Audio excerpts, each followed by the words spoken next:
Kota Anggerik. Terima kasih Yang Berhormat Timbalan Speaker. Pertama saya ingin menzahirkan, merakamkan ucapan tahniah kepada Yang Berhormat Morib atas pelantikan beliau sebagai Timbalan Speaker Dewan Negeri yang baru, dan juga merakamkan ucapan terima kasih kepada mantan Timbalan Speaker daripada Sementara dan juga mantan ahli MMKN Lembah Jaya atas khidmat kepada Kerajaan Negeri Selangor sebelum ini. Walaupun kita di blok yang berbeza pada hari ini, tapi saya kira penghargaan itu wajar. Kita patut letakkan kredit yang sewajarnya.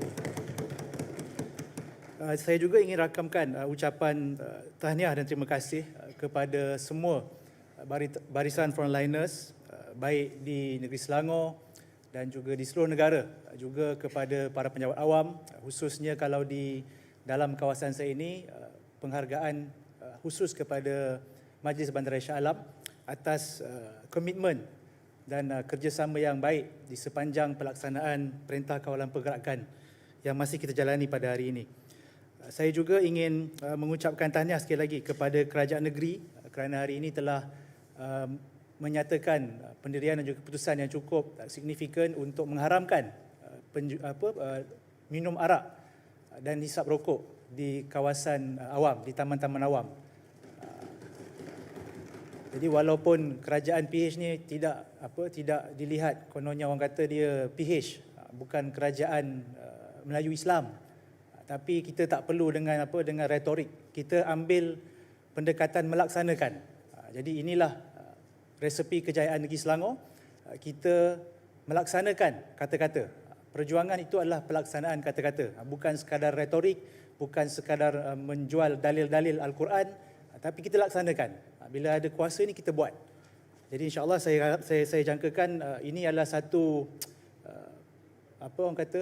mercu aras kepada negeri-negeri lain untuk ikut negeri Selangor. Kita haramkan minum arak. Macam itu hari Jeram ada bangkitkan. Jadi hari ini dah diputuskan ada pengharaman. Okey setuju Setuju. Jeram setuju hari ini. Yang Berhormat. Ya, saya nak bagi sedikit penjelasan. Baik. Ya. Bukan saja dalam undang-undang kecil yang akan diluluskan itu, bukan saja arak yang diharamkan. Arak adalah minum keras. Pengharaman itu termasuk bir dan juga minuman alkohol yang melebihi 2% alkohol. Jadi, bukan saya kata. Terima kasih Yang Berhormat Esko atas penambahan maklumat tadi. Jadi saya kira kita telah berjaya membuktikan bahawa di Selangor ini kita dengar suara, walaupun dia bebas, dia memberi pandangan dan kerajaan negeri mendengar. Terima kasih. Terima kasih. Berbalik kepada perbahasan usul pakej ransangan Selangor Prihatin dan Pelan Pemulihan Ekonomi Negeri Selangor, saya bangga dan rasa sangat besar hati bila negeri Selangor ini menjadi satu-satunya negeri yang sekarang ini membentangkan satu stimulus package untuk merangsang kembali ekonomi negeri pasca PKP, pasca kita berdepan dengan pandemik COVID yang bernilai 55.85 bilion ringgit. Jadi ini satu kejayaan dan saya harap kita semua dapat terus memberikan sokongan kepada usaha-usaha kerajaan negeri dalam usaha memulihkan ekonomi dan membantu mengangkat kebajikan rakyat. Saya ingin beberapa perkara, 3 lebih kurang. Tapi pertama saya mulakan dengan selangkah. Sebab semalam saya perhatikan Yang Berhormat Ketua Pembangkang pun membangkitkan tentang apps selangkah ini. Tapi dia cuba corner ke arah yang lain. Cuma hari ini saya ada baca daripada laman portal Code Blue. Code Blue ini kalau tuan-tuan boleh Google, dia adalah laman informasi tentang kesihatan. Jadi artikel pada hari ini ditulis oleh Kanmani Batu Malai bertajuk Selangor Selangkah Hits Scientific Threshold as Effective Contact Tracing App. Dia menyebut bahawa dalam artikel ini, dengan izin, the Selangor Government Selangkah COVID-19 Contact Tracing App is scientifically considered effective as it is used by 95% of the state's population, dan ini menurut kajian daripada Oxford University yang menyebut bahawa sekiranya satu-satu aplikasi itu yang bersifat e-tracing digunakan lebih daripada 60% populasi di kawasan ataupun di wilayah tertentu, maka ia boleh dikira sebagai efektif. Dan ini dah diiktiraf, disebut dalam ni, from this perspective, the population of Selangor is about 6.2 million. To compare with 5.9 million uptakes, we can satisfyingly say that at least in Selangor, Selangkah has reached a scientific threshold for it to be a useful e-tracing ecosystem. Jadi saya rasa tak timbul isu untuk memperlekeh atau meremehkan aplikasi-aplikasi yang di Selangor ni kita pakai Selangkah, dan saya difahamkan di Johor pun ada premis-premis perniagaan yang menggunakan aplikasi Selangkah, di Perlis pun. Jadi saya rasa kalau kita nak cuba bandingkan aplikasi Selangkah lah, MySejahtera lah, saya rasa kita tak bergerak ke mana-mana. Jadi kalau aplikasi ini baik, contoh di Selangor dah terbukti, apa salahnya kalau Kerajaan Persekutuan pun boleh guna aplikasi yang sama daripada kita nak membanding-bandingkan seolah-olah ada pertandingan pula. Macam tadi YB Bukit Gasing pun ada cadangkan untuk beri lucky draw kepada mana-mana penduduk ataupun rakyat yang pakai Selangkah ini. Saya rasa itu satu inisiatif yang boleh dipertimbangkan. Walau bagaimanapun kita perlu kembali kepada pokok kenapa kita pakai apps ini. Dia bukan pertandingan, tapi untuk kita bantu usaha kerajaan negeri untuk memantau pergerakan dan juga untuk trace sekiranya kita ini ada dijangkiti wabak COVID, dan di situ mudahkan urusan untuk pemantauan. Jadi itu Selangkah. Dan saya juga ingin menarik perhatian Dewan tentang yang dibentangkan oleh Datuk Menteri Besar semalam, inisiatif Rakan Digital sebagai sebahagian daripada usaha kerajaan negeri untuk memberi ruang kepada masyarakat, khususnya golongan sasaran seperti warga emas dan perniagaan kecil yang belum celik digital, dapat dibimbing untuk turun terlibat dalam sosioekonomi digital masa kini. Dengan peruntukan sebanyak RM3 juta. Saya tak clear sebenarnya, saya tidak jelas daripada pembentangan Yang Amat Berhormat Datuk Menteri Besar semalam, apakah mekanisme ataupun apakah yang ditawarkan melalui inisiatif Rakan Digital ini. Cuma kalau saya boleh membawa sedikit cadangan agar pendekatan ini dikembangkan, khususnya kepada anak-anak muda daripada segmen mahasiswa yang berasal ataupun dalam erti kata lain mahasiswa anak Selangor lah. Sebab saya dalam konteks Kota Anggerik, dalam tempoh PKP ni, kalau kita semua sedia maklum, kita dah mula terbiasa dengan mesyuarat ataupun komunikasi melalui atas talian, Zoom, apa nama orang panggil, Microsoft, meeting, Google, ataupun Skype, yang mana kita dah terbiasa sekarang ini. Bila kita nak buat mesyuarat di mana-mana peringkat pun, kita akan pakai aplikasi atas talian. Jadi mungkin boleh dicadangkan, kalau saya di kawasan ini sekarang ini, kebanyakannya mahasiswa datang memohon bantuan daripada, khususnya mahasiswa daripada kelompok yang tak berkemampuan inilah. Mereka ada masalah tidak memiliki komputer riba misalnya.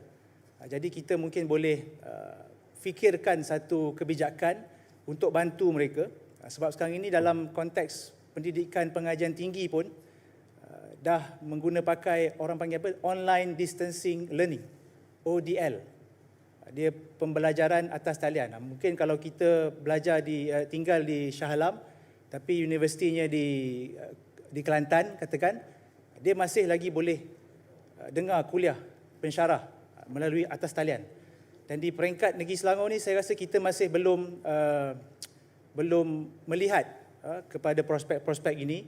Dan di peringkat saya sendiri telah menggerakkan inisiatif untuk bantu anak-anak muda ini, khususnya mahasiswa yang memerlukan akses internet ataupun komputer riba.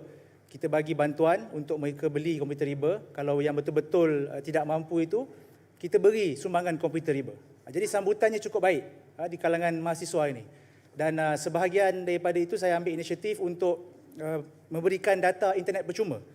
Kalau ini ada dalam ni, inisiatif data internet Selangor, yang mana saya rasa ini merupakan satu inisiatif yang cukup baik, dan di peringkat saya sendiri sebagai adun pun kita laksanakan program Cakna Siswa bersama Mahasiswa Keadilan untuk menyediakan ruang belajar dan juga akses internet kepada mahasiswa ini.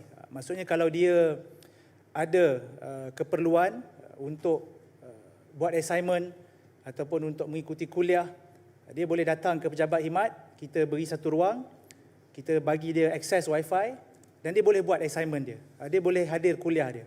Sebab sekarang ni kita kena ingat tuan-tuan, bila bercakap pasca COVID ini, kebanyakan yang terjejas tu pun ramai anak muda. Anak muda yang sedang belajar, yang bekerja, yang hilang pendapatan, yang hilang mata pencarian. Jadi saya juga puji inisiatif RIDE ini, Roda Darul Ihsan, untuk kita bantu anak-anak muda ini daripada sudut penyertaan mereka dalam ekonomi gig. Tapi pada masa sama kita kena lihat juga aspek lain, terutamanya anak-anak muda yang sedang belajar ini, mahasiswa. Kerana ini yang kita nampak sekarang ini agak tertekan dan terjejas. Dan seterusnya saya ingin memberikan pandangan sedikit tentang kualiti ataupun adab kita dalam perbahasan dalam Dewan ini.